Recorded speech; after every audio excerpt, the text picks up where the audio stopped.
Welcome back to the magical couch of truth bombs. It's been a little bit of a gap whilst we've been setting up our new head office in Melbourne. We've also upgraded our couch. As you can see, we do have the original green one, if that was a big reason why you were watching this. So you might see that one from time to time. It's in the garage here. We're going to talk about all of this drama around Facebook. Yes. Particularly around cyber security and people's data being available to social media companies and other media companies as well. And what the expectation is on social media companies to actually be securing your data even though they use it for some really cool things. Yes.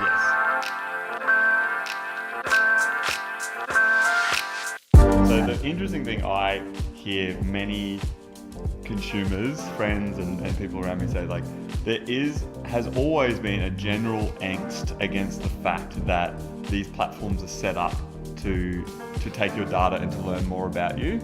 I think it's a valuable service, Facebook, and as a consumer, I think you can get a lot out of any of these social platforms. People really hate the fact that the platform's learning about you and that they can use that against you and trick you into buying stuff. What are your thoughts? This is super interesting. Well, the first point is people think that Facebook's listening to you, and that's because they are listening to you. So if you've got Messenger on your phone, they're listening to you all the time. So coincidentally, it knows about this conversation that you had offline. You didn't search Google. That's what most people think. I search Google and therefore it knows. I don't think Google and Facebook talk to each other very well, actually. Oh, I wish they merged. Yeah.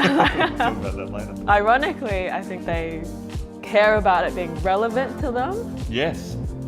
So this concept of relevancy is like all linked to a lack of privacy in a lot of ways. We have some people, I'll say the word people, commenting on our post saying, what is this bullshit? I hate seeing this. And then we politely, often not politely, tell them to use a drop-down box and tell the algorithm on Facebook to see less content like this. Yeah. So two points on this thing that I find very weak. The two things that people are upset about. One, feeling like they can be tricked, as in like the advertisements are more relevant to them. And then two, around secrecy, like they want privacy. So starting on the second one, on privacy, like what the fuck are you hiding? Like for someone to want to be so worried about a larger company or government knowing what they're doing each day. Yeah.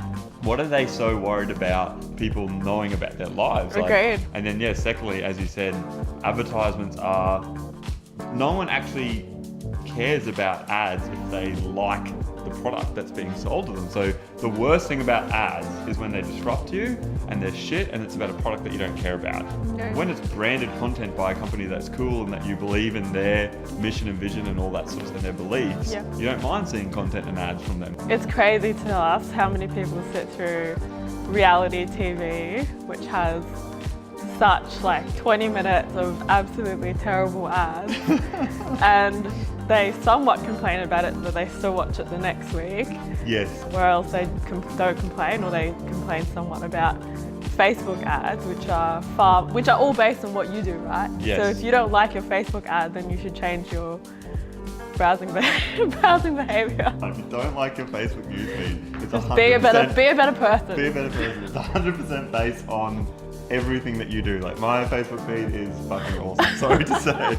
So for me, Facebook is learning because I can go there and at the top there's TechCrunch and all of these cool CB Insights. CB Insights. Exactly. All of these publishers that are actually teaching me. So when I go onto Facebook, I learn. It's not too much of a distraction. The craziest thing is that any person that's selling a product to consumers is going to love Facebook because it's the cheapest ad platform for any entrepreneur to get started. Yeah, I think privacy is dead. It was dead a long time ago, and that was at a government level, but also big media companies, and it's not.